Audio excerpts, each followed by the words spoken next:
નમસ્કાર દોસ્તો, હું દિશાંત પટેલ આપ સૌનું સ્વાગત કરું છું મીરાઈ એકેડેમી પર. હોપ સો કે તમને શું કહે કે મજા આવતી હશે પોલિટીમાં.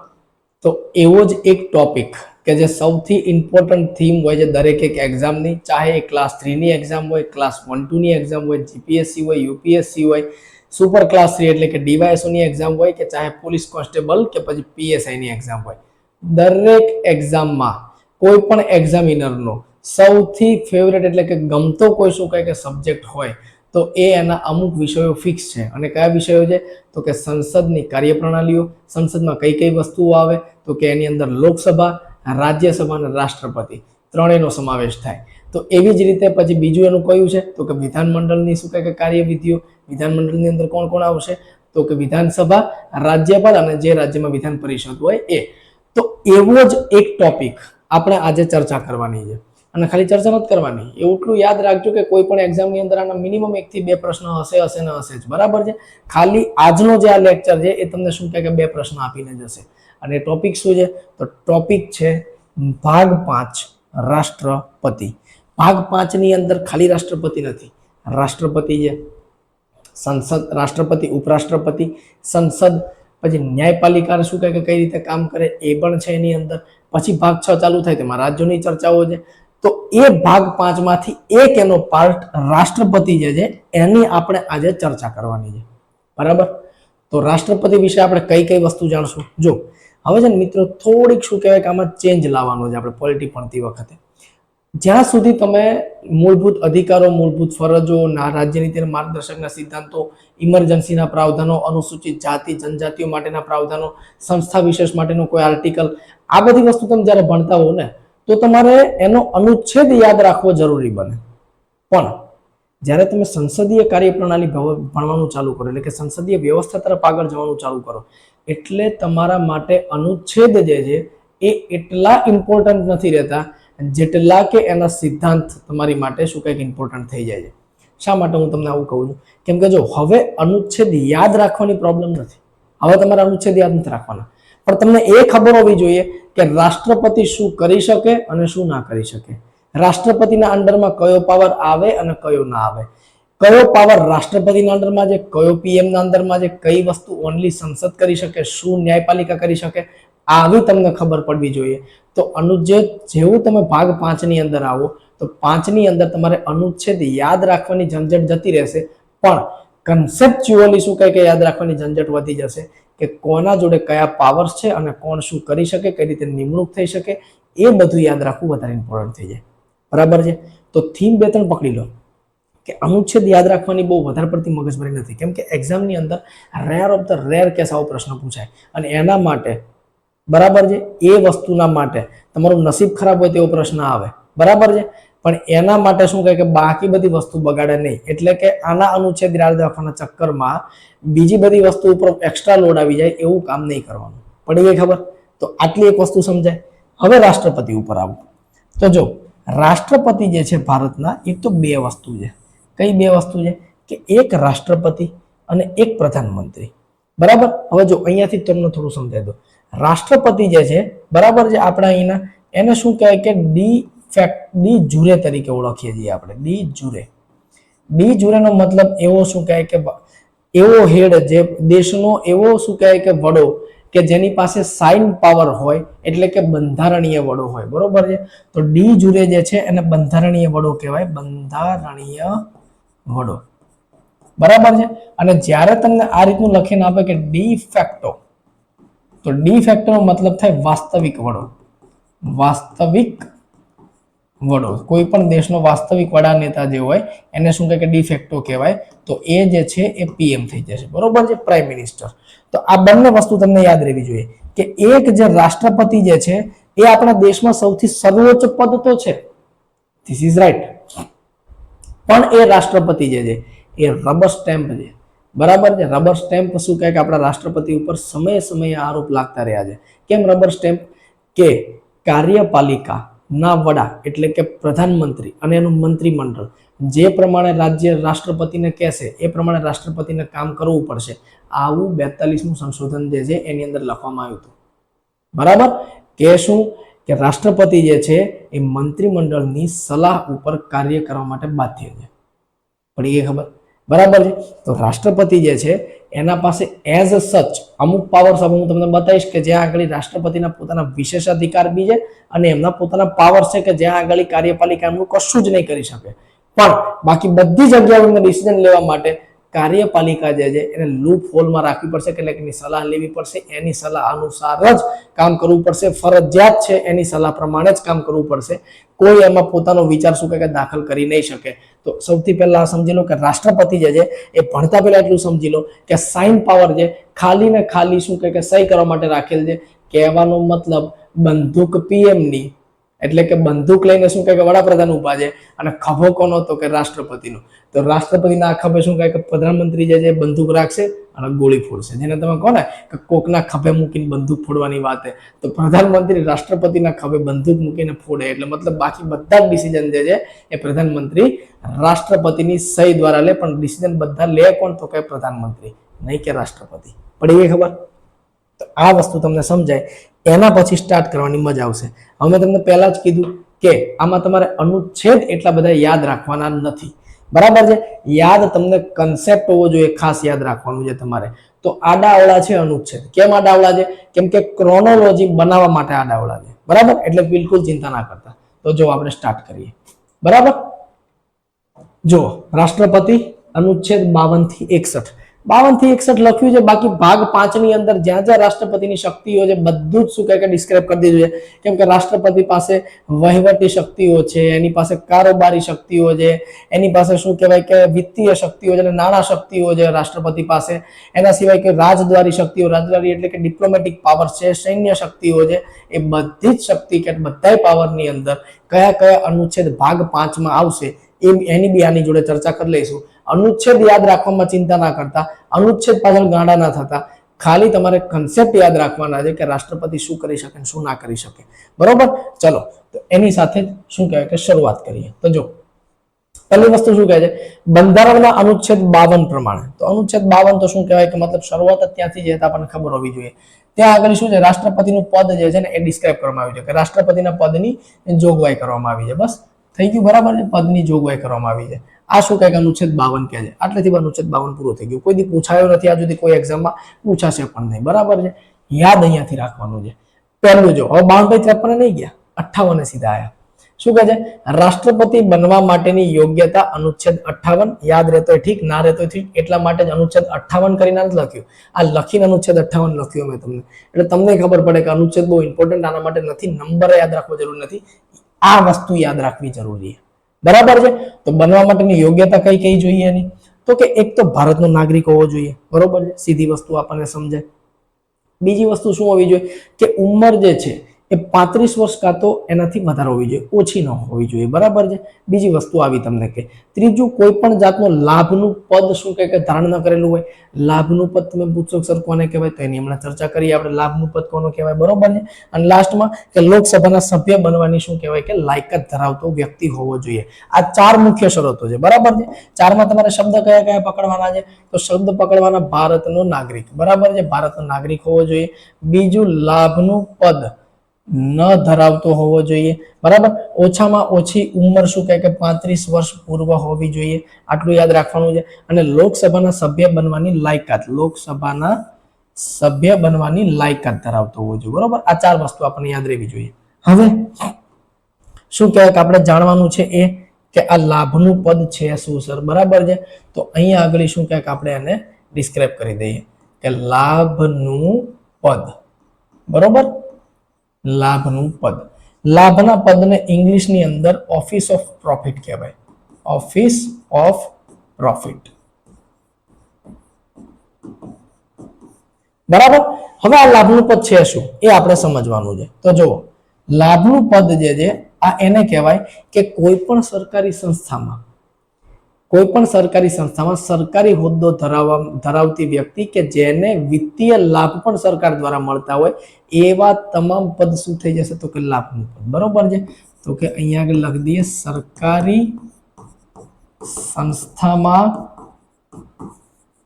આર્થિક રીતે ધારણ કરેલું પદ, આર્થિક રીતે સેલરી બી એને મળે છે, ધારણ કરેલું પદ લાભનું પદ કહેવાય. દેશી ભાષામાં આટલું યાદ રાખવાનું છે. બરાબર છે કે ટૂંકમાં એવું પદ કે જેમાં આર્થિક લાભ એને મળતો હોય એવું કોઈ પદ ધારણ ન કરેલું હોવું જોઈએ. બરોબર છે. એવું પદ ધારણ કર્યું હશે સરકારી સંસ્થામાં તો એને રાષ્ટ્રપતિ બનવાનો મોકો નહીં મળે. સમજાઈ ગયું આટલું? બરાબર છે. આ જ વસ્તુ તમને કહેવા માંગે છે, બીજું કશું જ નથી.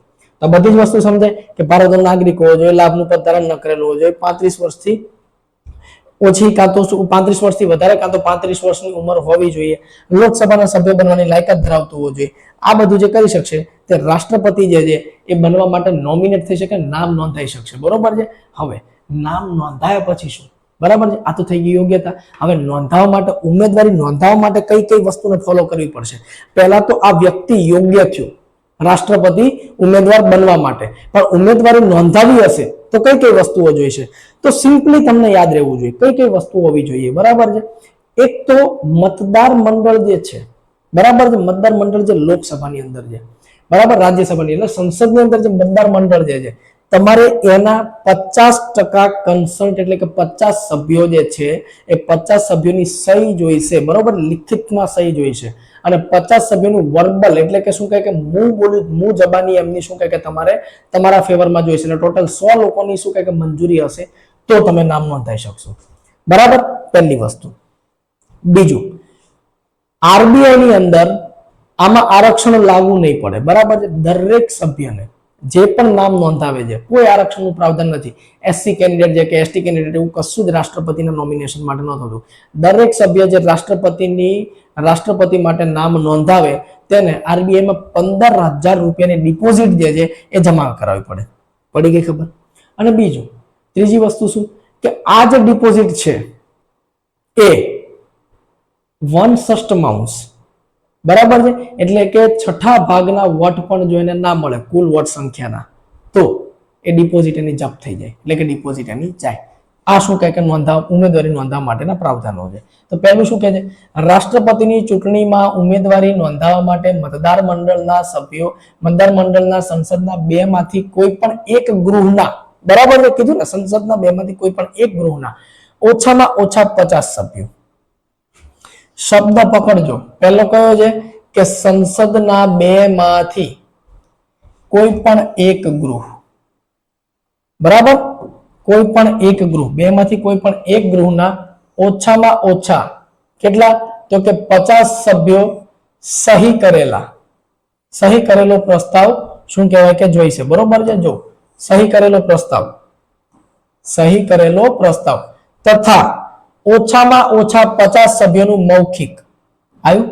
શું કહેવાય કે 50 સભ્યોનું મૌખિક સમર્થન જરૂરી છે. એટલે આપણને આંકડો મળે કયો?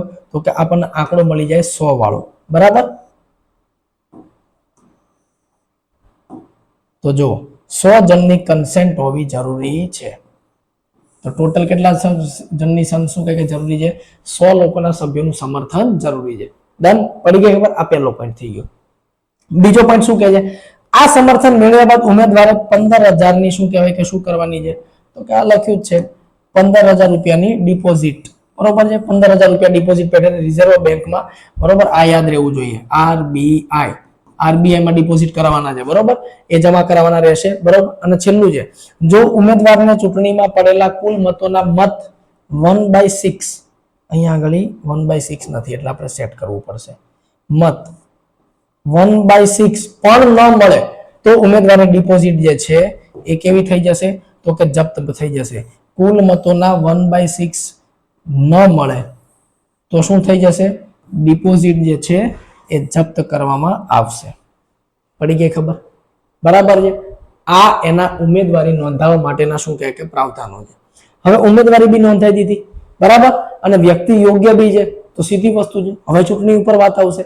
તો ચૂંટણી જે છે એ ચૂંટણી ક્યાં આગળ થશે? તો કે રાષ્ટ્રપતિની ચૂંટણી અનુચ્છેદ 54 માં છે. બરાબર છે. તો અનુચ્છેદ 54 પ્રમાણે રાષ્ટ્રપતિની ચૂંટણી થાય. હવે કઈ કઈ વસ્તુની વાત કરે છે જો, તો અમુક વસ્તુ બેસિક જે તમને તો શું કહે કે 100% યાદ જ હશે. બરાબર છે. એ હું તમને બેસિક વસ્તુઓ કહી દઉં. કઈ બેસિક વસ્તુઓ દરેકને યાદ હોય છે કે જે ચૂંટણી છે એ પરોક્ષ પદ્ધતિથી યોજાય છે. બરોબર છે. તો આ તો આપણે બધાને ખબર છે કે ચૂંટણી પરોક્ષ પદ્ધતિથી યોજાય છે. હવે એમાં ભાગ કોણ કોણ લે છે? મુખ્ય વાત આ છે. બરોબર છે. તો જો રાષ્ટ્રપતિ ની ચૂંટણીમાં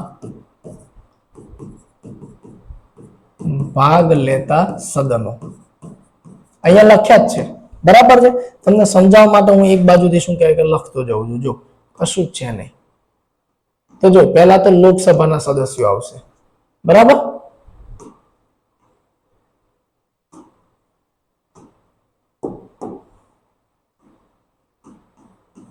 તો પહેલા કોણ આવશે તો કે લોકસભાના સદસ્યો.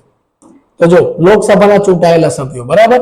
પછી બીજું કોણ આવશે તો કે રાજ્યસભાના ચૂંટાયેલા સભ્યો. એટલે રાજ્યસભા થઈ ગઈ, હા રાજ્યસભાના, બરાબર.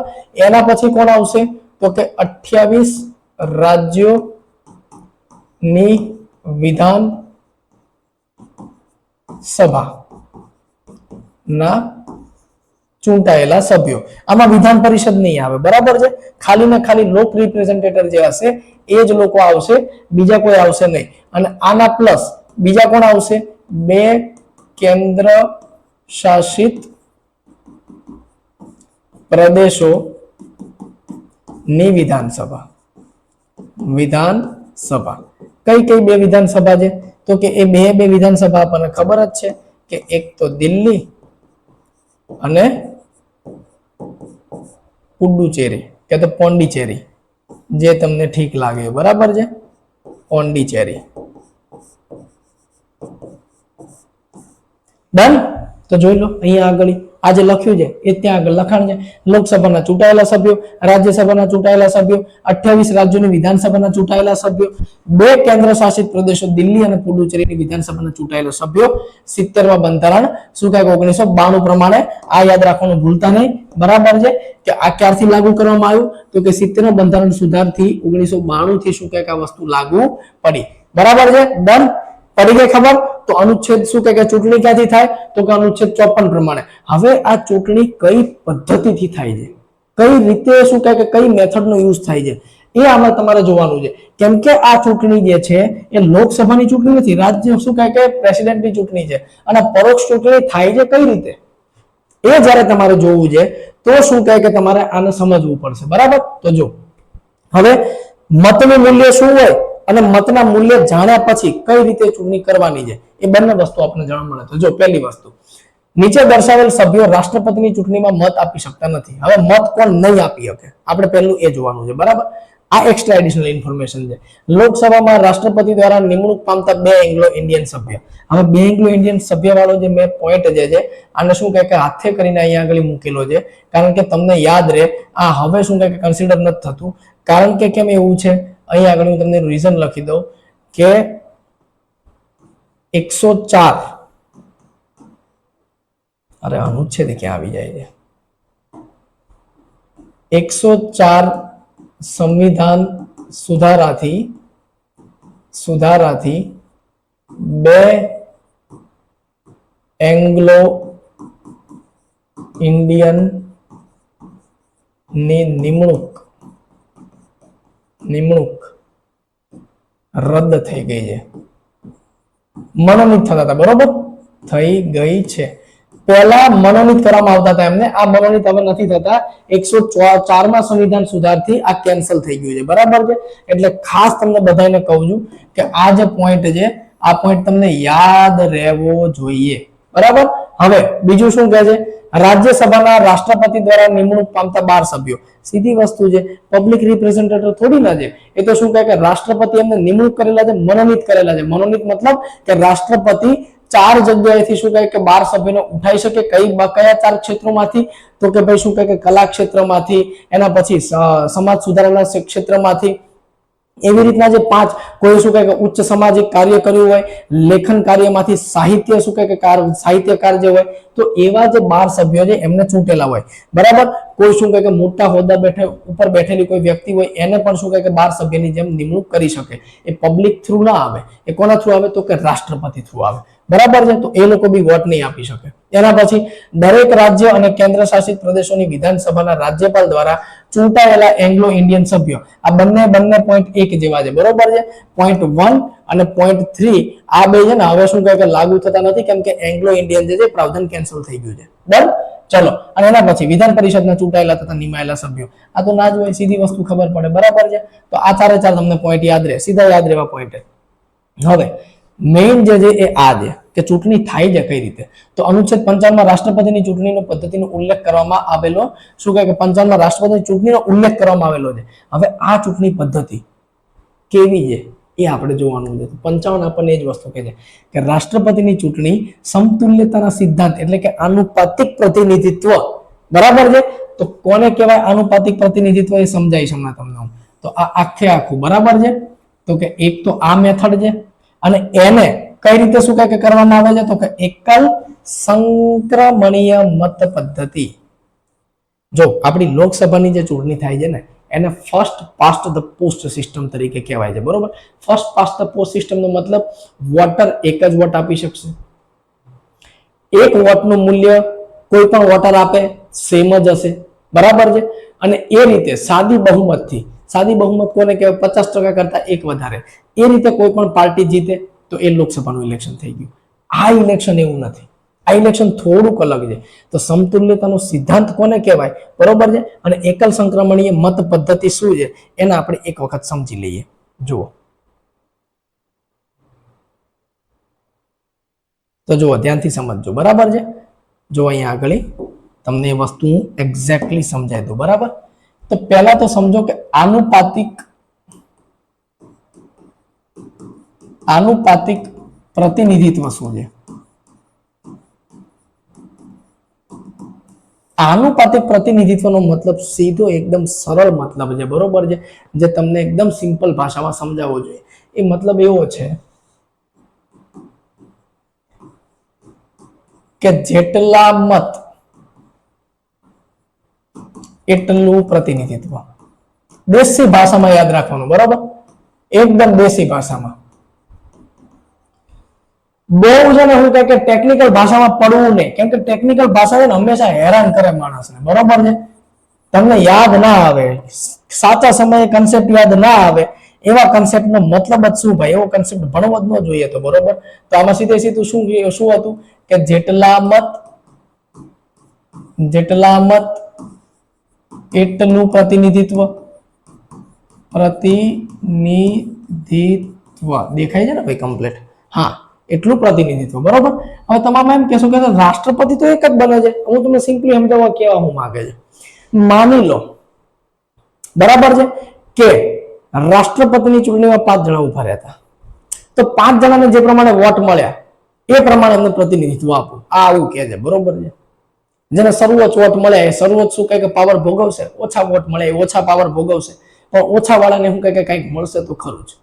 જેમ કે આપણે જે લોકસભાની ચૂંટણી થાય છે એ લોકસભાની ચૂંટણી બી કંઈક એ રીતની ચૂંટણી છે કે જેની અંદર શું કહે કે વિરોધ પક્ષ જે છે કોઈ સીટ જીતે તો એને એટલું પ્રતિનિધિત્વ મળે, પણ કાર્યપાલિકામાં પ્રતિનિધિત્વ નથી મળતું, બરાબર છે. જે વહીવટી તંત્ર છે તે પ્રતિનિધિત્વ મળતું નથી. એટલે આપણે એને શું કહે આ વસ્તુ નથી કહેતા, આનુપાતિક પ્રતિનિધિત્વ નથી કહેતા, બરાબર છે. પણ આનુપાતિક પ્રતિનિધિત્વ એ વસ્તુને કહેવાય કે જ્યાં આગળ જેટલું શું કહે કે એમને લોકોએ સપોર્ટ આપ્યો છે એ પ્રમાણે એમને શું કહે કે મંત્રાલયો કે વગેરેની ફાળવણી થવી જોઈએ, એનું પ્રતિનિધિત્વ એટલું હોવું જોઈએ, બરાબર. આવું વાક્ય છે. તમે કહો કે સર રાષ્ટ્રપતિ તો એક જ છે, તો ભાઈ આ સ્ટેટમેન્ટ કઈ રીતે સાકાર થાય, તો એના સપોર્ટિવ સ્ટેટમેન્ટ થઈ. તો હવે આપણે બીજું સમજીએ, બરાબર. તો બીજું શું છે તો કે એકલ મત સંક્રમણીય પદ્ધતિ. પડી ગઈ ખબર? આ વસ્તુ સમજવી ઇમ્પોર્ટન્ટ છે.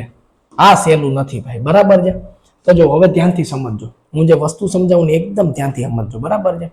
માની લો કે શું કહેવાય કે અહીંયા આગળ રાષ્ટ્રપતિના 5 ઉમેદવાર હતા, બરોબર.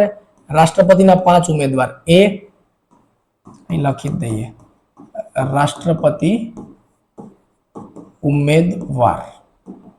ચલો, એ બી સી ડી અને ઈ, બરાબર. તો એક મારો શું કહેવાય કે જે કોલમ છે એ કોલમ આ પડી ગયો. ચલો, હવે આ બાજુ શું કહેવાય કે વોટર છે. અહીંયા આગળ શું કહે કે વોટર્સ છે, બરોબર છે. મતલબ વોટર્સ નો મતલબ એમએલએ વગેરે, વોટર્સ.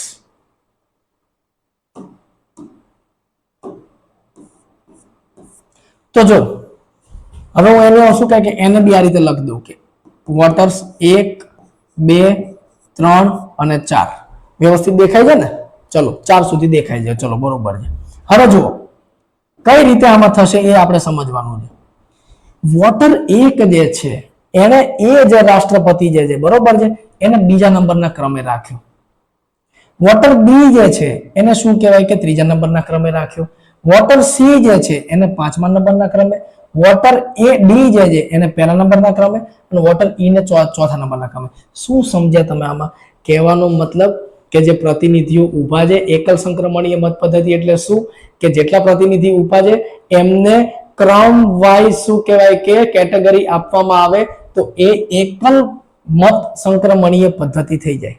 બરોબર? એકલ સંક્રમણીય મત પદ્ધતિ કે એકલ મત સંક્રમણીય પદ્ધતિ બંને સેમ જ વસ્તુ છે, કોઈ ફરક નથી. તો પડી ગઈ ખબર?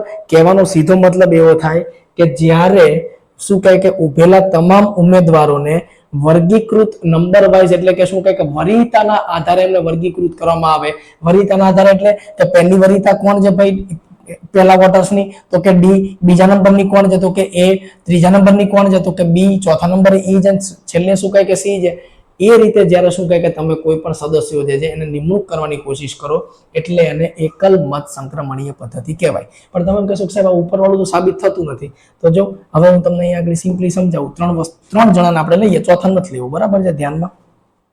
હવે બીજો હતો એનાને પહેલો મૂક્યો, આને શું કહેવાય કે બીજો મૂક્યો, આને ત્રીજો મૂક્યો, આને ચોથો મૂક્યો, આને પાંચમો મૂક્યો, એવું સમજી લો. અને જે ત્રીજો હતો એ થોડો ખુરાફાતી હતો. તેને શું કહે કે પહેલાને આ રીતે મૂક્યો, પછી બીજો જે હતો એને બીજો જ મૂક્યો, ત્રીજો જે હતો એને પાંચમો મૂકી દીધો, આ જે હતો એને શું કહે કે ચોથો મૂકી દીધો અને આ જે હતો એને ત્રીજો મૂકી દીધો. હવે જો બે જગ્યાએ તમને એક એક નંબર દેખાય તો આની અંદર એ જે છે એ શું કહે કે બહુમતના આધારે આ ચોથાનું કાર્ડ નાખું છું અત્યારે, બરાબર?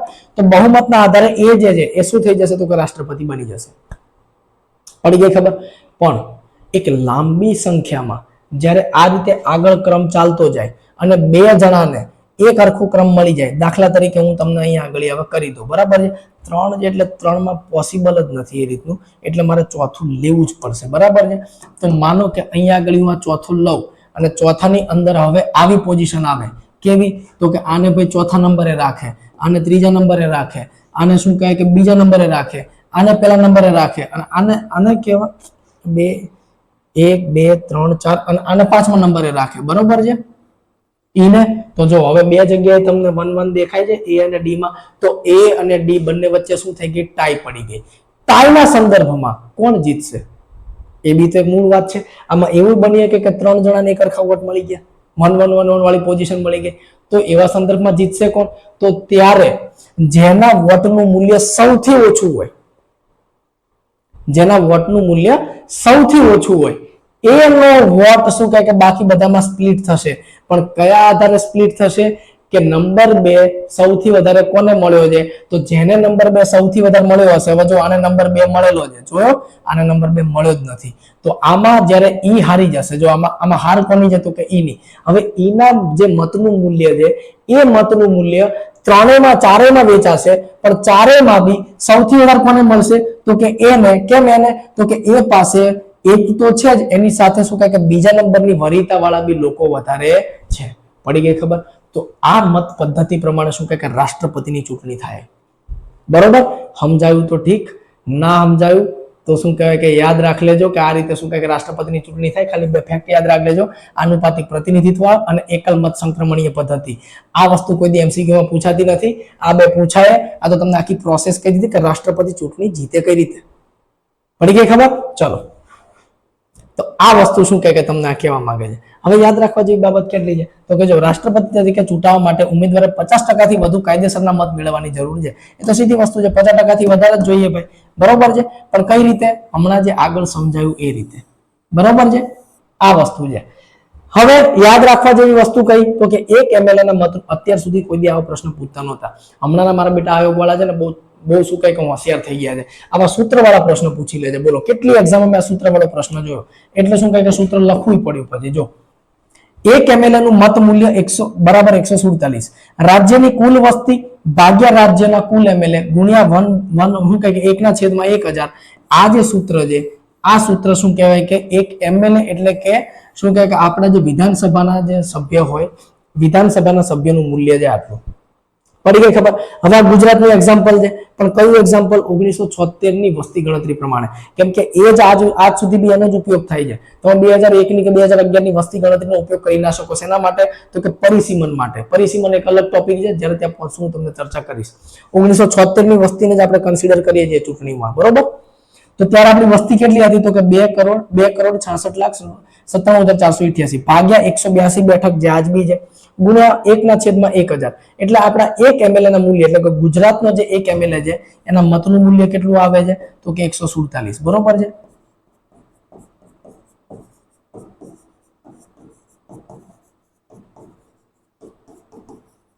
સમજાઈ ગયું? બરોબર. ચાલો એના પછી જો હવે નોંધ એ જે આગળ લખી દીધી, ગુજરાતની કુલ વસ્તી 2,66,97,428 એ 1971 ની વસ્તી ગણતરી મુજબ ગણવામાં આવે છે, જે આગામી 2026 સુધી માન્ય ગણાશે. બરોબર છે? ફેક્ટ યાદ રાખવા જેવા કયા કયા છે? તો કે આ બે. એક તો 1971 ની શું કહે કે વસ્તી ગણતરી મુજબ, બરોબર, અને શું કહે કે આગામી 2026 સુધી માન્ય ગણાશે. આ બે તમને યાદ રહેવું જોઈએ, કેમ કે પૂછી લે ભાઈ કે ચૂંટણી માટે નીચેનામાંથી કયા વર્ષની વસ્તી ગણતરીનો ઉપયોગ કરવામાં આવે છે, તો એ ઉપયોગ આનો જ કરવામાં આવે છે. બરોબર છે? ડન. ચાલો હવે શું કહે છે? તમામ રાજ્યો અને કેન્દ્ર શાસિત પ્રદેશોના કુલ એમએલએ ના મત આ રીતે ગણવામાં આવે તો 5,49,495 નો શું કહે કે ટોટલ આંકડો આવે. બધા રાજ્યને આ રીતે જ્યારે દરેક એમએલએ ના મૂલ્ય કાઢી લેવામાં આવે, આ 147 થયા. જો જેમ કે આ 147 થયા, 147 ગુણ્યા કેટલા કરશે? 182. બરાબર છે? એટલે આપણા ટોટલ જે છે શું કહે કે મતનું મૂલ્ય આવી જશે કે ભાઈ ગુજરાતના તમામ એમએલએ ના મતનું મૂલ્ય કેટલું થાય? તો કે 147 ગુણ્યા 182 એ આપણા શું કહે કે મતનું મૂલ્ય આવી ગયું. 182 એ 82 નું. એવી રીતે ભારતના તમામ રાજ્ય જે છે એ બધા એમએલએ ના મતનું મૂલ્યની ગણતરી કરવામાં આવે તો એ આંકડો કેટલો આવે? તો કે ભાઈ 5,49,495. બરાબર છે? હવે તમે એક એમપી એટલે કે મેમ્બર ઓફ પાર્લામેન્ટ એટલે કે લોકસભાનું ઇલેક્શન જે માણસ જીત્યો હોય એના મતનું મૂલ્ય કાઢી શકો તમે. બરોબર? આ રાષ્ટ્રપતિની ચૂંટણીની વાત છે. બરોબર છે? જો હવે એક મતનું મૂલ્ય કેટલું છે?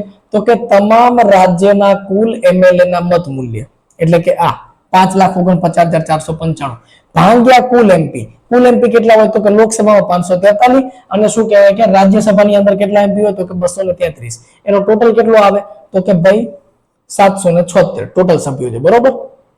તો સીધી વસ્તુ એ 5,49,495 776 થી ભાગી નાખો એટલે એક એમપી ના મૂલ્ય જે છે એ કેટલું આવી જશે? તો કે 708.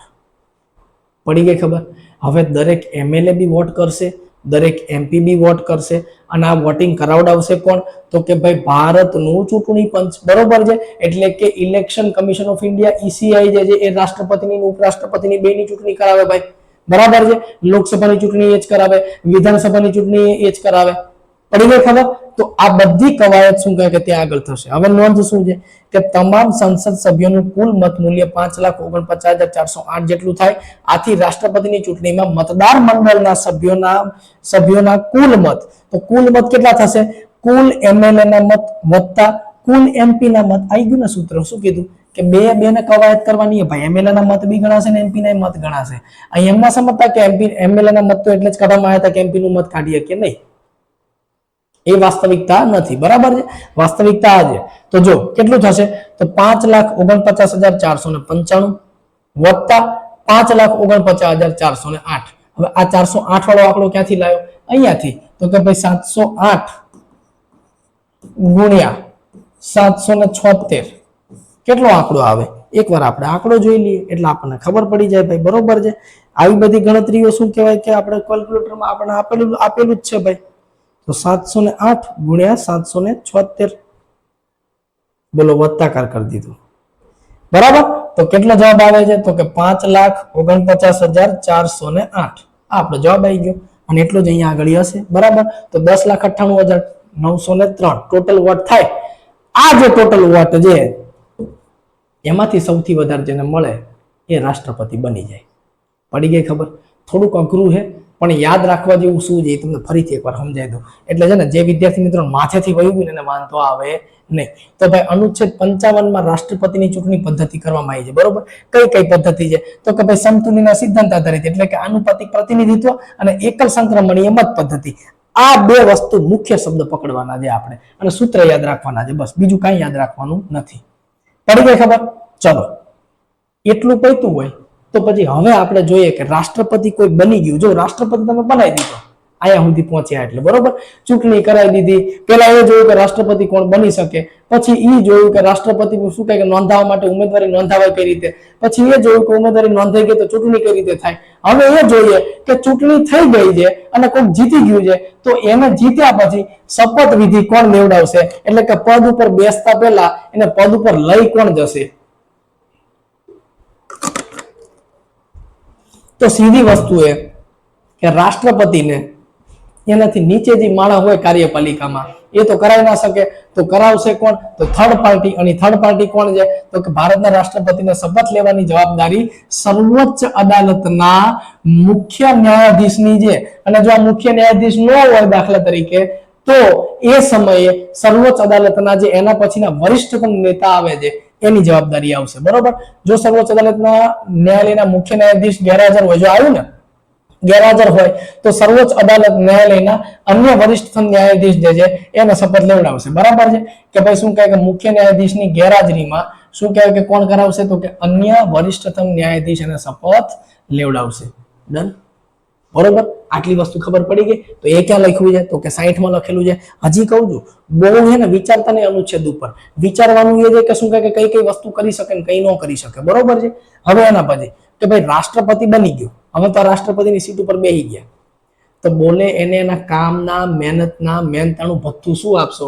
એટલે કે પગાર અને ભથ્થા શું છે એના, એ 59 ની અંદર લખેલું છે. બરોબર છે. કઈ કઈ વસ્તુ? તો કે રાષ્ટ્રપતિનો પગાર 5 લાખ પ્રતિ માસ હોય. એ પગાર સીધો શું કહે કે ભારતની જે સંચિત નિધિ છે એની હારે કનેક્ટેડ હોય.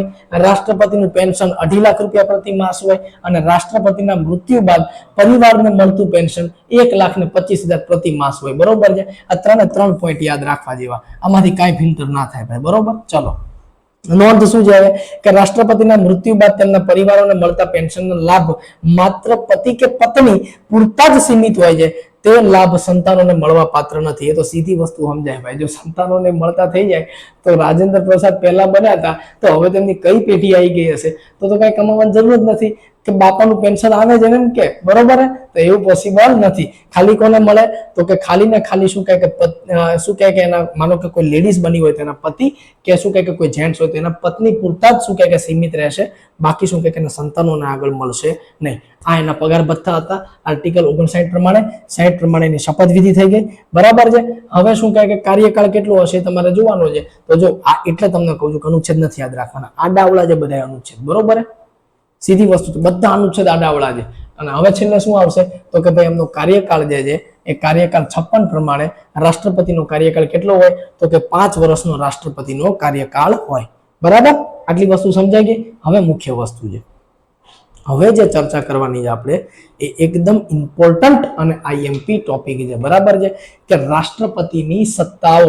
તો પહેલી સત્તા વહીવટી કે કારોબારી સત્તા. બરાબર છે. તો પહેલી સત્તા જે છે વહીવટી અને કારોબારી સત્તા, એની અંદર રાષ્ટ્રપતિ કઈ કઈ જગ્યાએ શું કે સત્તા ભોગવી શકે એ ધ્યાનથી સમજજો. જો તો પહેલી વસ્તુ, રાષ્ટ્રપતિ દેશના બંધારણીય વડા છે, એટલે કે જેને આપણે શું કીધું હતું કે ડી જુરે. બરોબર છે, રાષ્ટ્રપતિ ડી જુરે છે. બરોબર, પછી બીજું શું કહે છે? જો દેશના બંધારણીય વડા. બરોબર, દેશના તમામ કારોબારી વહીવટો રાષ્ટ્રપતિના નામે થાય છે. હમણાં તમને વાત કીધી કે ખભો રાષ્ટ્રપતિનો, બંદૂક પીએમ ની. બરોબર છે. તો શું કહેવાય કે એટલા માટે જ એના નામે થાય છે. રાષ્ટ્રપતિ નીચે મુજબની નિમણૂકો શું કહે કે વહીવટી નિમણૂકો કરે છે. હવે કોની કોની નિમણૂક કરશે એ આપણે ખાસ જોવાનું છે. તો કે એક, પ્રધાનમંત્રીની. કઈ રીતે? શપથ કોણ લેવડાવશે? તો કે રાષ્ટ્રપતિ. બરોબર. બીજું મંત્રી પરિષદ, એને બી શપથ કોણ લેવડાવે? તો કે રાષ્ટ્રપતિ. પછી છે એટર્ની જનરલ. બરાબર છે. સીએજી, આ બધું જ આપણે ભણવાનું છે. એટર્ની જનરલ શું છે, સીએજી શું છે, બધું જ આપણે ડિટેલમાં ભણશું. હાલ ખાલી એટલું યાદ રાખો કે કોની કોની નિમણૂક કરે જઈ રહ્યા. બરોબર.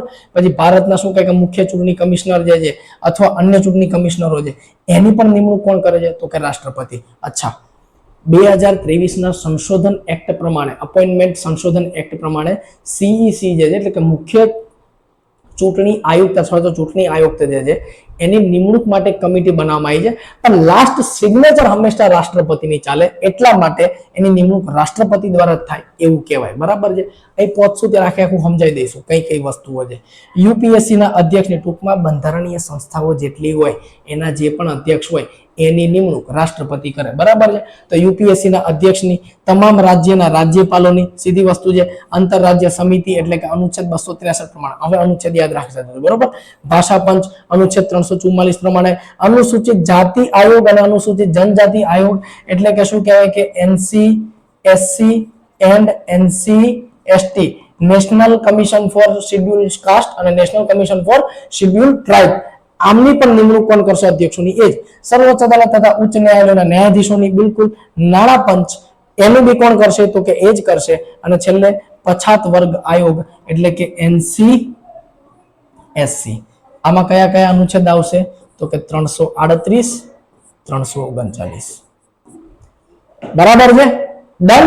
તો જો આ રીતે શું કઈક આખું તમને ખબર હોય છે. આ તો તમારે ગોખવું જ પડશે, આની કોઈ ટ્રીક નથી, બરોબર છે. આના યાદ રાખવું જ પડશે તમારે. અનુચ્છેદ યાદ રહે તો ઠીક, ન યાદ રહે તો કમસે કમ આટલું તો તમને યાદ રહેવું જોઈએ, બરાબર. તો વહીવટી સત્તા પૂરી થઈ. હવે એની કારોબારી સત્તાઓ કઈ કઈ છે એકવાર એ આપણે જોઈ લઈએ. તો જો સંસદનું સત્ર બોલાવવાની તથા સત્ર સમાપ્ત કરવાની સત્તા ઉપરાંત લોકસભાનું વિસર્જન કરવાની સત્તા પણ કોની પાસે છે?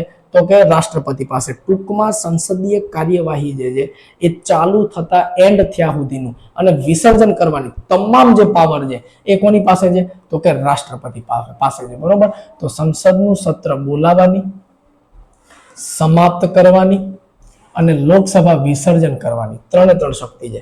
સંસદના બંને ગૃહોને સંબોધિત કરવાની અને સંદેશો મોકલવાની સત્તા અનુચ્છેદ 86 પ્રમાણે કોને છે? તો કે જો બંને ગૃહોને સંબોધન કરવાની અને સંદેશો મોકલવાની સત્તા, બરાબર. પછી ચૂંટણી પછી લોકસભાની પ્રથમ બેઠકનું સંબોધન, આ તો ખબર જ હશે. લોકસભાની પ્રથમ બેઠકનું સંબોધન, પ્રશ્ન આવો પૂછાય. જો લોકસભાની પ્રથમ શું કહે કે આ રીતનો પ્રશ્ન પૂછાય, લોકસભાની પ્રથમ બેઠકનું સંબોધન કોણ કરે છે નીચેનામાંથી? તો રાષ્ટ્રપતિ કરે, બરોબર. બજેટ જ્યારે બી પ્રસ્તુત થાય તો એનું શું કહે કે સંબોધન કોણ કરે? તો કે રાષ્ટ્રપતિ કરે. હમણાં આગળ આવશે. તથા નવા વર્ષની સંસદની પ્રથમ બેઠકમાં ખાસ સંબોધન કરવાની સત્તા. તો આ નવું વર્ષ જે છે આને શું કહે કે બજેટ સત્ર કહેવાય, બરોબર છે. બજેટ સત્ર. પડી ગઈ ખબર? ડન. જો હવે એના પછી બંને ગૃહોની સંયુક્ત બેઠક બોલાવવાની સત્તા, સંયુક્ત બેઠક બોલાવવાની સત્તા, બરોબર છે. 108 પ્રમાણે રાષ્ટ્રપતિને છે. લોકસભામાં 2 એંગ્લો ઇન્ડિયન, આ પ્રાવધાન હવે રહ્યું નથી, બરોબર છે. તો આ પ્રાવધાનની આપણે જરૂર પણ નથી. અને છેલ્લું, રાજ્યસભામાં સાહિત્ય, કળા, વિજ્ઞાન, સમાજ સેવા, સંસ્કૃતિ જેવા ક્ષેત્ર સાથે જોડાયેલા 12 સભ્યોની નિમણૂક કરવા માટે અનુચ્છેદ 80 આપેલું છે. હમણાં જ તમને કીધું કઈ કઈ જગ્યાએ સાહિત્ય, કલા, વિજ્ઞાન, સમાજ સેવા અને સંસ્કૃતિમાંથી શું કહે કે લોકોને લેવામાં આવે. તો એ લોકો જે છે આની ઉપર બોર્ડર લાઈન હું તમને બીજી એક કરી દઉં હજી રેડ કલરની, એટલે તમને યાદ રહે કે કયા ક્ષેત્રમાંથી 12 સભ્ય જે છે એ મનોનીત થઈ શકે, બરાબર છે. ચલો આ શું કહેવાય કે 12 સભ્યો છે કયા ક્ષેત્રમાંથી આવશે? તો કે સાહિત્ય, કલા, વિજ્ઞાન, સમાજ સેવા અને સંસ્કૃતિ. પડી ગઈ ખબર? આ એના હતા ધારાકીય સત્તાઓ.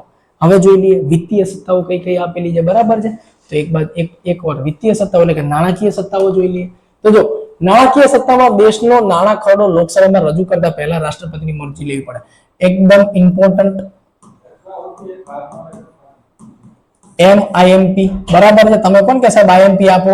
MIMP, આમાંથી પ્રશ્ન બને જ.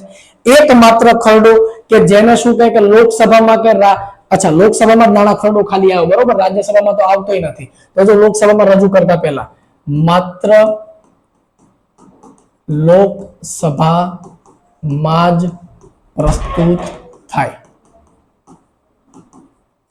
બરાબર છે. તો લોકસભામાં જ્યારે બી આ ખરડો લાવવો હશે તો સૌથી પહેલા રાષ્ટ્રપતિને શું કહે કે તમારે જાણ કરવી પડશે. બીજા કોઈ ખરડામાં રાષ્ટ્રપતિને પૂર્વ જાણ ના કરવી પડે. તમે ખરડો શું કહે કે પસાર થઈ જાય પછી રાષ્ટ્રપતિની પર સહી કરે તો એક કાનૂન બની જાય. પણ નાણાં ખરડો જ્યારે બી આવે ત્યારે સ્ટેટમેન્ટ ઊંધું થઈ જાય. અને ઊંધું કેવું કે રાષ્ટ્રપતિ પાસે પહેલા જવું પડશે, રાષ્ટ્રપતિ એની ઉપર સહી કરશે, તમે લઈને પાછા આયા, લોકસભાને આપ્યું અને હવે લોકસભાની કાર્યવાહી ચાલુ થશે. એકમાત્ર ખરડો છે નાણાં ખરડો. તો આ તો એકદમ યાદ રહેવું જોઈએ, બરોબર છે, ચોક્કસપણે યાદ રહેવું જોઈએ. બીજું, કેન્દ્રનું બજેટ રજૂ કરવાની જવાબદારી શું કે અનુચ્છેદ 112 પ્રમાણે કોની છે? તો કે રાષ્ટ્રપતિની છે. નાણાં પંચની નિમણૂક કરે છે જે કેન્દ્ર અને રાજ્ય વચ્ચે કરની વહેંચણી કરે છે 280 પ્રમાણે. અહીં આગળ શું કે આપણે તમને કીધું હતું નાણાં પંચ, વાત આવી હતી નાણાં પંચની, એ જ વસ્તુ અહીં આગળ બી તમને કહે છે કે નાણાં પંચ શું કહે જે એની પણ નિમણૂક કરશે. રાષ્ટ્રપતિ સીએજી ના રિપોર્ટને સંસદમાં રજૂ કરે છે, સીએજી ની નિમણૂક બી એ જ કરે છે. અને રાષ્ટ્રપતિ આ એક ફરીથી શું કહે એમ ઇમ્પોર્ટન્ટ કયું કે રાષ્ટ્રપતિ જે છે એ આકસ્મિક નીતિના રક્ષક છે, બરોબર છે. સીએજી ના રિપોર્ટને સંસદમાં રજૂ કરે છે, બરોબર. અને નાણાં પંચની નિમણૂક કરે છે. નાણાં પંચનું કામ શું છે? તો કે કેન્દ્ર અને રાજ્ય વચ્ચે કરની વહેંચણી, બરાબર. આવી ગયું સમજમાં? ચલો, તો આ થઈ ગઈ એની નાણાકીય સત્તાઓ. હવે સૈન્ય સત્તાઓ. સૈન્ય સત્તાઓમાં કેવું છે કે રાષ્ટ્રપતિ જે છે ત્રણેય સેનાના બંધારણીય વડા છે. અને આ આપણે કઈ જગ્યાએથી લીધું છે? તો કે અમેરિકાથી. અમેરિકામાંથી લીધેલું છે, બરાબર. આ ફેક્ટ તમને યાદ રહેવો જોઈએ.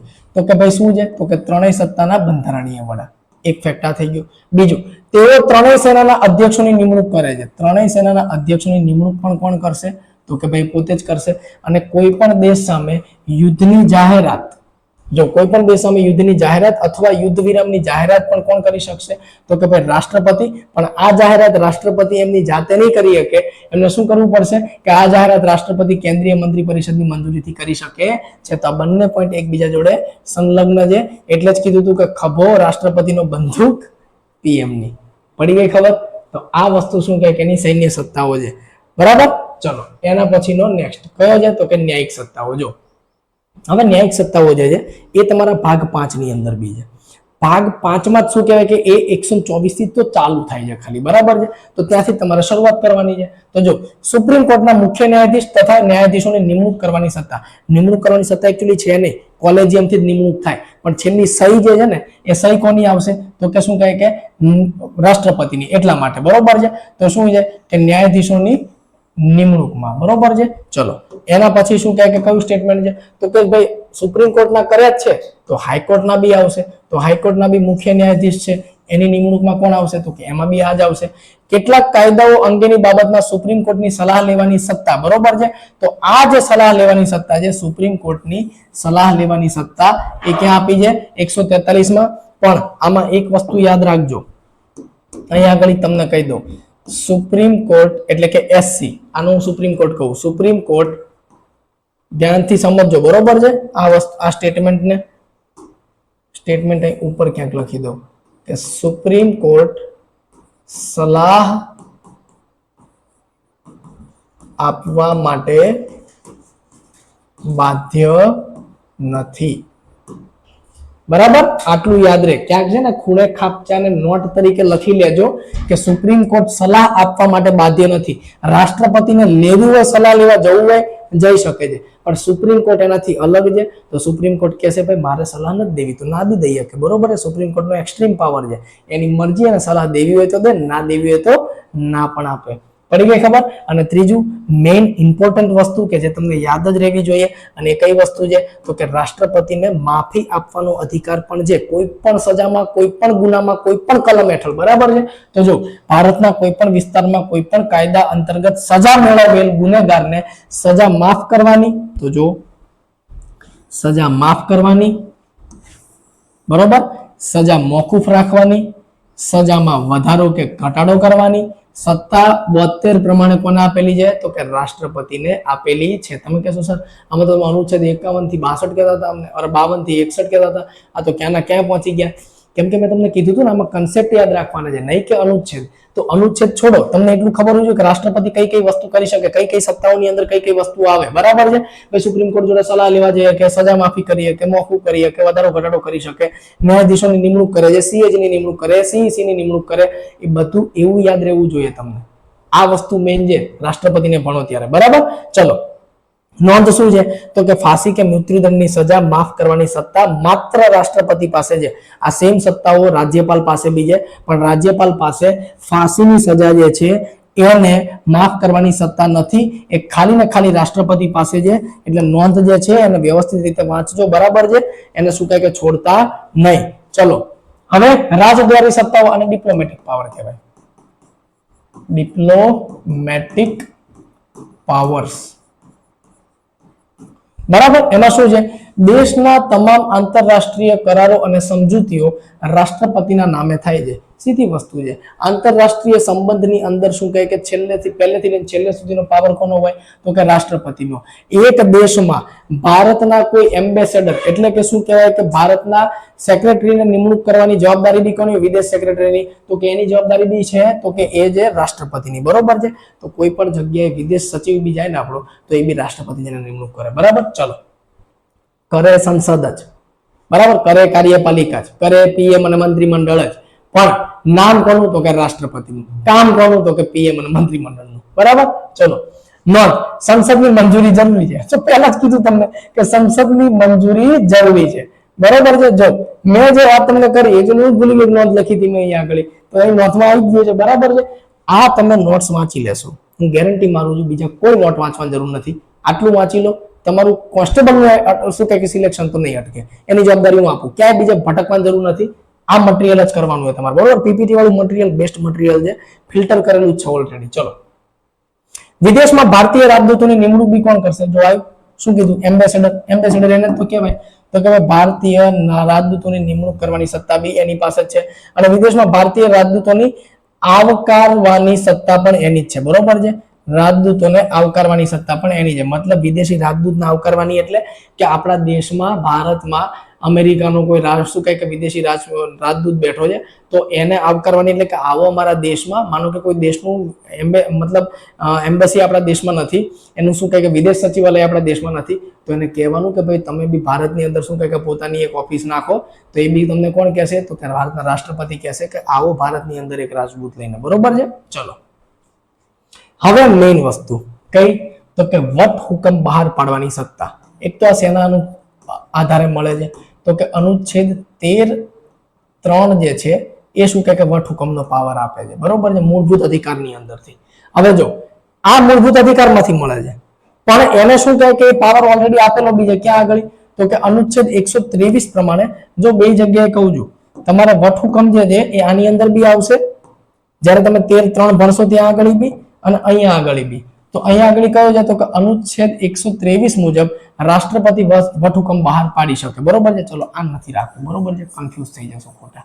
જ્યારે ભણ્યા હશો ને ત્યારે શું કહે કે આખી બેચ આપણે શું કહે કે સામે આવીશું ત્યારે એની ચર્ચા કરી લઈશું. ચલો, 123 મુજબ રાષ્ટ્રપતિ વટહુકમની બહાર શું કહે કે સત્તા જે છે એ બહાર પાડી શકે.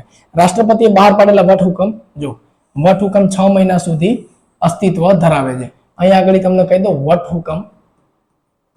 વટહુકમ શબ્દ જો ના સાંભળ્યો હોય તો આને અધ્યાદેશ પણ કહેવાય. તમે અધ્યાદેશ તો શબ્દ સાંભળ્યો જ હશે, બરાબર.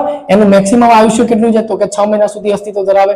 વટહુકમને સ્થાયી કાયદો બનાવવા માટે વટહુકમ પછીના 6 મહિનાની અંદર સંસદની મળેલી બેઠકની તારીખથી 42 દિવસ એટલે કે 6 અઠવાડિયામાં મંજૂર કરવું જરૂરી છે. ક્યારે?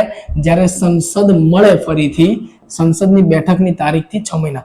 એટલે એવું સમજી લો કે બજેટ સત્ર છે, બજેટ સત્રમાં કોઈ શું કહે કે અધ્યાદેશ પારિત થયો, અધ્યાદેશ પારિત થયા ના નેક્સ્ટ જે મોન્સૂન સેશન હવે જે આવશે આપણું, તો મોન્સૂન સેશન દરમિયાન માનો કે 6 મહિના થઈ ગયા છે અને મોન્સૂન સેશન બેહી ગયું છે, તો મોન્સૂન સેશન જેવું ચાલુ થશે ત્યાંથી લઈ અને 42 દિવસમાં અધ્યાદેશ જે છે એ શું થઈ જવો જોઈએ તો કે કાનૂન બની જવો જોઈએ. જો આ વટહુકમ કે અધ્યાદેશ કાનૂન નથી બનતો તો એ વટહુકમ કેન્સલ થઈ જશે, રદ થઈ જશે. પડી ગઈ ખબર? ડન, બરાબર છે. ચલો, હવે એના પછીનું વીટો પાવર. વીટો પાવર એકદમ શું કહે કે વ્યવસ્થિત રીતે સમજજો, કેમ કે વીટો પાવર જે છે એ થોડીક અઘરી વસ્તુ છે, બરાબર છે, સમજવા માટે. તો જો વીટો પાવર 111 મુજબ એક તો પહેલા પાવર મળે, સમજી લો. 111 મુજબ રાષ્ટ્રપતિને વીટો પાવર મળે છે. ભારતના રાષ્ટ્રપતિને 3 પ્રકારના વીટો પાવર મળે છે, બરોબર છે. ટોટલ વીટો પાવર 4 ટાઈપના હોય, આપણા વાળાને 3 મળે છે, ચોથો હું તમને કહી દઈશ કે ચોથો કયો છે, બરોબર છે. એ 12 ના વીટો પાવર છે. પહેલા તો વીટો પાવર કોને કહેવાય? એ સમજો. વીટો પાવરનો મતલબ થાય નિષેધાત્મક શક્તિ. નિષેધાત્મક શક્તિ એને શું કહેવાય? તો કે વીટો પાવર. બરાબર. નિષેધાત્મક શક્તિનો મતલબ કે એમાં માનો કે રાષ્ટ્રપતિએ પાડી દીધી ના, તો ના એનો મતલબ પડી ગઈ ખબર. હવે એના અલગ અલગ ટાઈપ છે કે એ પાડેલી ના ને હામાં કઈ રીતે બદલી શકાય, તો એ અલગ અલગ ટાઈપ જે તમારે અહીંયા આગળ જોવાના છે. તો આત્યંતિક વીટો એટલે કે એબ્સોલ્યુટ વીટો, બરોબર છે, એબ્સોલ્યુટ પાવર. તો આવો જે વીટો છે, તો આ પ્રકારના વીટોમાં રાષ્ટ્રપતિ વિધેયકને મંજૂરી આપવાનો ઇનકાર કરે છે, બરોબર છે. તો શું કહે છે? ઇનકાર તો બધાને કરી દેશે, એ તો સિમ્પલી છે, બરોબર છે. કે રાષ્ટ્રપતિ જે છે એ શું કરે છે? તો કે ભાઈ શું કહે કે વિધેયક એટલે કે કોઈ બિલ વગેરે પારિત થયું છે, વિધેયક જે છે એને બિલ પણ કહેવાય, બરોબર છે. અમુક વસ્તુ શું કહે કે ઇંગ્લિશમાં વધારે સહેલું હોય, વિધેયક ઇક્વલ ટુ બિલ, બરોબર. તો બિલને મંજૂરી આપવાનો ઇનકાર કરી દીધો એટલે કે વિધેયકને મંજૂરી ન આપીને તેને ચોક્કસ સમય સુધી રોકી રાખે છે, બરોબર છે. અને આત્યંતિક વીટોનો વિચાર બ્રિટન દેશમાંથી લેવામાં આવ્યો. ક્યાંથી આવ્યો એ મહત્વનું છે, બરોબર છે. તો કે આવ્યો ક્યાંથી? તો કે બ્રિટન દેશમાંથી લેવામાં આવ્યો છે. ડન, બરાબર છે. જો હવે હું તમને આમાં શું કહે કે બીજી એક વસ્તુ એડ કરી દઉં. એ એડ કરેલી વસ્તુ વધારે મહત્વની છે રાધર દેન બાકી બધી વસ્તુઓ, બરાબર છે. તો જો એક પોઈન્ટ અહીંયા આગળ હું તમને એડ કરતો, કયો છે? એબ્સોલ્યુટ વીટો, બરોબર છે. તો કે આત્યંતિક વીટો લગાવેલા વિધેયક ને ફરીથી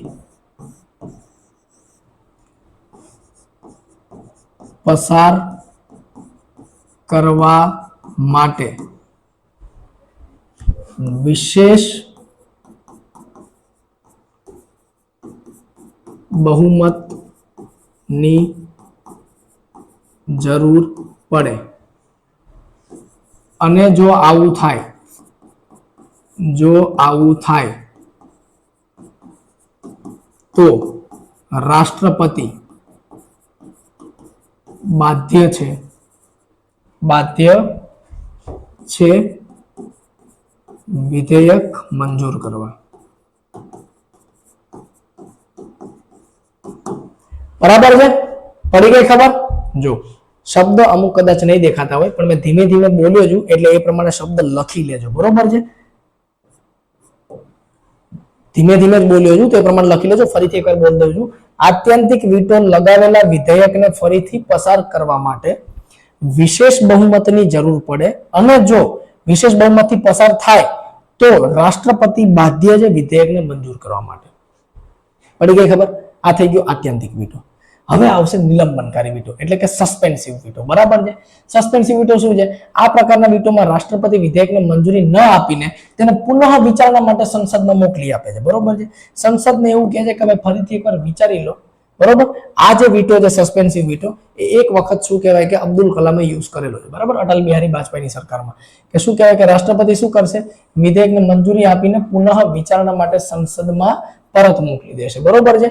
જો સંસદ તે વિધેયકમાં કોઈ પણ પ્રકારનો સુધારો કર્યા વગર પુનઃ પસાર કરે છે તો તેવી પરિસ્થિતિમાં રાષ્ટ્રપતિ શું કહે કે તેને મંજૂરી આપવા માટે બંધાયેલ છે. આની અંદર શેનો ઉપયોગ થશે? તો કે ભાઈ આની અંદર સાદી બહુમતનો ઉપયોગ થશે. સાદી બહુમતથી પસાર કરવું પડે. શું? તો કે બિલ કરવું પડે. કૌંસમાં બિલ એવું લખી દેજો. ચલો, અને છેલ્લો નિલંબનકારી વીટોનો વિચાર ફ્રાન્સ દેશના બંધારણમાંથી લેવામાં આવ્યો છે. આ ખાસ યાદ રાખ લેવાનું. આ ક્યાંથી ઉપાડ્યું ભાઈ? તો કે ફ્રાન્સમાંથી, બરોબર છે. આ ફ્રાન્સમાંથી. પેલું ક્યાંથી ઉપાડ્યું? તો કે બ્રિટનથી. હવે છેલ્લો વીટો, આ વીટો છે ભાઈ પોકેટ વીટો, બરોબર. પોકેટ વીટો શું છે? તો કે પોકેટ વીટો આ પ્રકારના વીટોમાં રાષ્ટ્રપતિ વિધેયકને અનિશ્ચિત કાળ સુધી રોકી શકે છે. શું લખ્યું છે? જો અનિશ્ચિત કાળ, બરાબર છે. પોકેટ વીટોનો વિચાર અમેરિકા દેશમાંથી લેવામાં આવ્યો છે. અને લીધો ક્યાંથી છે? તો કે અમેરિકામાંથી લીધો છે. હવે તમને કહું પોકેટ વીટો શું છે. માનો કે કોઈ બિલ બનાવ્યું અને બિલ રાષ્ટ્રપતિને આપ્યું, રાષ્ટ્રપતિએ બિલ લીધું, ખિસ્સામાં મૂક્યું અને હેડી ગયા, બરાબર છે. કહેવાનો મતલબ કે ના પાછું આપે, ના કોઈ વિચારણા કરવાનું કે કશું જ નહીં. બિલ રાષ્ટ્રપતિની જોડે છે, બિલ રાષ્ટ્રપતિની જોડે જ રાખશે. આવા સંદર્ભમાં તમે કશું જ નહીં કરી શકો, એટલે કે સંસદ લાચાર થઈ જાય. આવું એક બિલ જે છે, એકમાત્ર કિસ્સો ભારતમાં થયેલો છે જ્યારે શું કહેવાય કે રાષ્ટ્રપતિએ એમના પોકેટ વીટોનો ઉપયોગ કર્યો હતો. બરાબર છે. તો નોંધ તરીકે લખી દઉં છું કે રાષ્ટ્રપતિ દ્વારા પોકેટ વીટો નો પ્રયોગ ભારતમાં. બરોબર છે. તો ક્યારે થયો હતો? તો કે એ બી હું તમને કહી દઉં. બરાબર છે. તો આ કર્યો તો કોણે? તો કે એ વખતે રાષ્ટ્રપતિ કોણ હતા? તો કે રાષ્ટ્રપતિ જાણી લેજો. આ બધા ફેક્ટ છે, ફેક્ટ યાદ રાખજો. બરોબર છે. તો કે જ્ઞાની ઝૈલ સિંઘ. બરોબર. આ રાષ્ટ્રપતિ હતા. બરોબર. એ ટાઈમે પીએમ કોણ હતા? તો કે પીએમ હતા એ વખતે રાજીવ ગાંધી. રાજીવ ગાંધી. અને આ બિલ કયું હતું? આ બિલ કયું હતું? તો કે post office amendment act bill. કાં તો અમેન્ડમેન્ટ બિલ લખી નાખો ને. બરોબર છે. Amendment bill. આ બિલને શું કહે કે જ્ઞાની ઝૈલ સિંઘે રોકી દીધું. ખિસ્સામાં લઈને હેડતા થઈ ગયા હતા, નહીં મળે પાછું. બરાબર છે. તો એને કહેવાય પોકેટ વીટો. આ શું કહે કે તમારી થોડીક ઇન્ફોર્મેશન ગેધર કરવાની જઈથી, તો ઇન્ફોર્મેશન તમને યાદ રહી જશે. બરાબર. ચલો હવે રાષ્ટ્રપતિના વિશેષાધિકારો 361 પ્રમાણે. આ રાજ્યપાલના બી વિશેષાધિકાર છે. બરાબર છે. કયા છે? તો કે હોદ્દા ઉપર રહીને કરેલા કોઈ પણ કાર્ય માટે કોઈ પણ ન્યાયાલયને જવાબદાર નથી. સીધી વસ્તુ, ન્યાયાલયમાં જવાનું જ નથી. બરોબર છે. કોઈ પણ કાર્ય કરી શકે, કોઈ પણ ન્યાયાલયને જવાબદાર નહીં હોય. હોદ્દાની મુદત દરમિયાન તેમની વિરુદ્ધ ફોજદારી કાર્યવાહી નહીં કરવામાં આવે. આ મુખ્ય વસ્તુ છે. બરોબર છે. શું કહેવાય કે હોદ્દાની મુદત દરમિયાન ફોજદારી કાર્યવાહી થઈ શકતી નથી. બરાબર. અને કોઈ પણ ન્યાયાલય તેમની વિરુદ્ધ ધરપકડનો હુકમ કાઢી શકે નહીં. ત્રણ વસ્તુ યાદ રહેવી જોઈએ. બરોબર. હવે નીચે આપેલી પરિસ્થિતિમાં રાષ્ટ્રપતિનો હોદ્દો ખાલી થઈ શકે છે. કઈ પરિસ્થિતિમાં રાષ્ટ્રપતિનો હોદ્દો ખાલી થાય? તો જુઓ, 2-3 અન્ડરસ્ટેન્ડ છે. કઈ? તો કે ચાલુ કાર્યકાળ દરમિયાન રાષ્ટ્રપતિની મૃત્યુ થઈ જાય ત્યારે, 5 વર્ષનો કાર્યકાળ પૂરો થઈ જાય ત્યારે, રાષ્ટ્રપતિ ઉપરાષ્ટ્રપતિને સંબોધિત કરીને રાજીનામું આપે ત્યારે. રાષ્ટ્રપતિ હંમેશા રાજીનામું જ્યારે બી આપશે, ઉપરાષ્ટ્રપતિને સંબોધિત કરીને જ આપશે. તો આ પોઈન્ટ ઇમ્પોર્ટન્ટ છે. બરોબર છે. કે રાષ્ટ્રપતિનું રાજીનામું કોણ આપે? તો કે ઉપરાષ્ટ્રપતિને. રાષ્ટ્રપતિની ચૂંટણી સર્વોચ્ચ ન્યાયાલય દ્વારા રદ જાહેર કરવામાં આવે ત્યારે. તો ભાઈ તમને એક વસ્તુ ખબર પડે કે રાષ્ટ્રપતિની ચૂંટણીમાં ધાંધલી થાય તો તમે કઈ કોર્ટમાં જઈ શકો? તો માત્ર ને માત્ર સુપ્રીમ કોર્ટમાં. આવી ગયું સમજવા? બરાબર. કરવામાં આવે ત્યારે, અને મહાભિયોગ પ્રક્રિયા દ્વારા હટાવવામાં આવે ત્યારે. હવે શું છે આ મહાભિયોગ બલા? બરાબર. ચલો તો એના પછીનો શું કહે કે મહાભિયોગ વાળી પ્રક્રિયા આપણે જોઈ લઈએ, એટલે આજનું આપણું જે પ્રકરણ છે પૂરું થઈ જાય. જો હવે મહાભિયોગ પ્રક્રિયા અનુચ્છેદ 61 પ્રમાણે છે. મહાભિયોગ પ્રક્રિયા જે છે ને, એ એક તો વિશેષ બહુમતથી થાય. આટલું સમજજો. વિશેષ બહુમત દ્વારા લખેલું જશે અંદર, તો એ ઉપર લખી દઉં છું. બરાબર. અને છે શું? સિમ્પલી ભાષામાં સમજાવી દો. લોકસભા વત્તા રાજ્યસભા બંનેના બધા સભ્યો ભેગા થઈ અને વિશેષ બહુમત કહેવાય કોને? તો કે 2/3 બહુમત. એને વિશેષ બહુમત કહેવાય. 2/3 નો મતલબ ઓલમોસ્ટ 66 કે 67% સભ્યો ભેગા થઈ અને એક સરખું વોટિંગ કરે કે આ રાષ્ટ્રપતિને નથી જોઈતા, આ રાષ્ટ્રપતિને, તો રાષ્ટ્રપતિને પદ મુક્તિ થવું પડશે. પડી ગઈ ખબર? હવે આવી જવા બાજુ. અનુચ્છેદ 61 મુજબ જો રાષ્ટ્રપતિ બંધારણનો ભંગ કરે તો તેમને હોદ્દા પરથી દૂર કરવા માટે સંસદમાં તેમની વિરુદ્ધ મહાભિયોગ લઈ શકાય છે. કારણ મુખ્ય કયું છે? કે રાષ્ટ્રપતિ બંધારણનો ભંગ કરે તો. બરાબર. આ એનું મુખ્ય કારણ છે. સંસદમાં તેમની વિરુદ્ધ મહાભિયોગની પ્રક્રિયા ચાલુ થાય. આ પ્રક્રિયાની શરૂઆત સંસદના બંને ગૃહોમાંથી કોઈ પણ ગૃહમાં કરી શકાય. બરોબર. જો આ ખાસ ઇમ્પોર્ટન્ટ ફેક્ટ કે બેમાંથી કોઈ પણ એક જગ્યાએ કરી શકાય. એવું નહીં કે લોકસભામાં કે રાજ્યસભામાં ફરજિયાત, જ્યાં તમને મેળ આવે ત્યાં. પરંતુ જે ગૃહમાં પ્રક્રિયા શરૂ કરવાની હોય તે ગૃહના કુલ સભ્યોમાંથી ઓછામાં ઓછા સભ્યોનો સહી કરેલો પ્રસ્તાવ જરૂરી છે. તો કે આમાં ઓછામાં ઓછા જે સભ્ય છે એ સભ્ય કેટલા આવી જશે? તો કે આમાં ઓછામાં ઓછા 1/10 સભ્ય આવી જશે. પણ આમાં ક્યાંય લખ્યું છે નહીં. બરાબર છે. હમણાં શું કહે કે આપણે એને સુધારી દઈએ. પરંતુ જે ગૃહમાં પ્રક્રિયા શરૂ કરવાની હોય તે ગૃહના કુલ સભ્યોમાંથી ઓછામાં ઓછા 1/10, હા બરાબર, સહી કરેલો પ્રસ્તાવ જરૂરી છે. આ પ્રસ્તાવ ગૃહના અધ્યક્ષ કે સભાપતિને સોંપવામાં આવે છે. બરાબર છે. કોને સોંપવામાં આવે? તો કે ગૃહના અધ્યક્ષ અને સભાપતિને સોંપવામાં આવે છે. બરાબર છે. ત્યારબાદ ગૃહના અધ્યક્ષ કે સભાપતિ દ્વારા રાષ્ટ્રપતિને 14 દિવસ, આ 14 દિવસ વાળી નોટિસ યાદ રાખજો. બરાબર છે. 14 દિવસની નોટિસ મોકલવામાં આવે છે. નોટિસ મોકલવામાં આવે છે. આ દરમિયાન રાષ્ટ્રપતિ બંને ગૃહમાં પોતાની રજૂઆત શું કે કરી શકે છે. એટલો હક તો ભાઈ હોય જ ને. બરાબર છે. રજૂઆત કરી શકે છે. 14 દિવસનો સમયગાળો પૂર્ણ થયા પછી સંસદના બંને ગૃહમાં રાષ્ટ્રપતિ વિરુદ્ધ મતદાન શરૂ કરવામાં આવે છે. જે બંને ગૃહમાં મતદાન વિશિષ્ટ બહુમતથી થાય છે. વિશિષ્ટ બહુમત એટલે 2/3 બહુમત પસાર થાય છે. જો શું કે પસાર થઈ જાય તો રાષ્ટ્રપતિ જે છે એને શું કરવું પડે? તો કે ભાઈ એને જે છે એ રાજીનામું આપવું પડે. એકવાર આખે આખું ધ્યાનથી શું કહેવાય કે વાંચી લેજો. આમાં ક્યાંય શું કહેવાય કે ભૂલ પડે નહીં. બરાબર છે.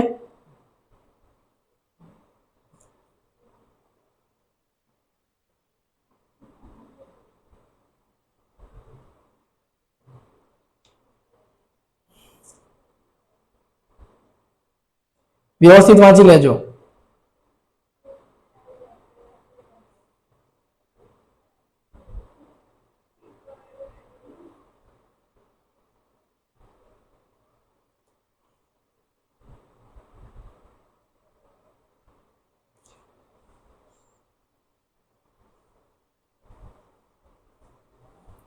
ચલો, જોઈ લીધું?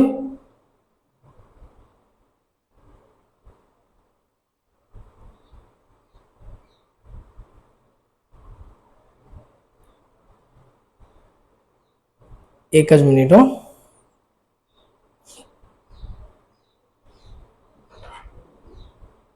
ચાલો, તો શું કહેવાય કે આટલેથી આપણે આપણે પ્રશ્નોની ચર્ચા કરીએ. બરાબર છે. ચલો, તો ફટાફટ એકવાર પ્રશ્નોની ચર્ચા થઈ જાય. બરાબર. જુઓ, હવે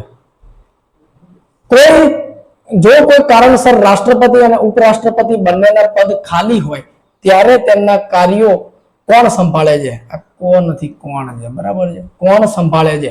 એટર્ની જનરલ, લોકસભાના સભાપતિ, ભારતના મુખ્ય ન્યાયાધીશ કે મુખ્ય ચૂંટણી અધિકારી. બરાબર છે. કોણ સંભાળશે? શું કહે કે આ અંદર નથી આવ્યા પ્રશ્નો છે. બરાબર છે. પ્રશ્નો એવા જ લઉં છું કે જે શું કે અંદર ચર્ચા ના થઈ હોય કે જેના લીધે સમગ્ર ચર્ચા પૂરી થઈ જાય. રાષ્ટ્રપતિ અને ઉપરાષ્ટ્રપતિ બંનેનો હોદ્દો ખાલી છે, તો એવા કારણમાં શું કે રાષ્ટ્રપતિનું પદ કોણ સંભાળશે? તો કે ભારતના મુખ્ય ન્યાયાધીશ. બરોબર છે. આનો આન્સર આવી જશે. ડન. ચલો, હવે એના પછીનો પ્રશ્ન. ચૂંટણી પંચ દ્વારા જાહેરનામું પ્રાપ્ત થયા પછી સંસદના ગૃહમાં સભ્યોની નિમણૂક કોણ કરે છે? હમણાં જ કીધું કે ચૂંટણી પંચ અને સભ્યોની નિમણૂક કરવાનું શું કે કોણ આપેલું છે? પીએમ, એના બધા મિનિસ્ટર્સ, મંત્રીમંડળ, આ બધું કોણ શું કે કરે છે? તો કે રાષ્ટ્રપતિ. તો આપણો રાઈટ આન્સર આવી જશે રાષ્ટ્રપતિ. બરાબર છે. એના પછી સંસદના બંને ગૃહોની સંયુક્ત બેઠક બોલાવવાનો અધિકાર કોને છે? પ્રધાનમંત્રીને, રાષ્ટ્રપતિને, લોકસભાના અધ્યક્ષને કે રાજ્યસભાના અધ્યક્ષને? આ કોનો અધિકાર છે ભાઈ? આવું બરાબર છે. સીધી વસ્તુ છે. સંસદના બંને ગૃહની સંયુક્ત બેઠકનું આવ્યું હતું. આ જે સંયુક્ત બેઠક છે એક જ જણ બોલાવી શકે. કોણ? તો કે રાષ્ટ્રપતિ. બરાબર છે. ચલો, એના પછીનો પ્રશ્ન. રાષ્ટ્રપતિ ક્યારે બિલને સંમતિ આપે છે? લોકસભા અને રાજ્યસભામાં પાસ થઈ ગયો ત્યારે એને સંમતિ આપવી પડે. તો ઓપ્શન સી આપણો રાઈટ આન્સર આવી જશે. અરે એક મિનિટ, લોકસભા અને રાજ્યસભા બંનેમાંથી બિલ પસાર થાય ત્યારે. હા, બરાબર. ડન.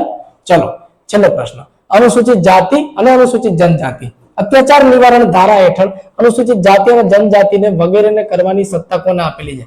મતલબ શું કહેવાય કે એમનું અત્યાચાર નિવારણ કરવાની સત્તા કોને આપેલી છે? તો કે નિવારણ કરવાની સત્તા બી રાષ્ટ્રપતિને આપેલી છે.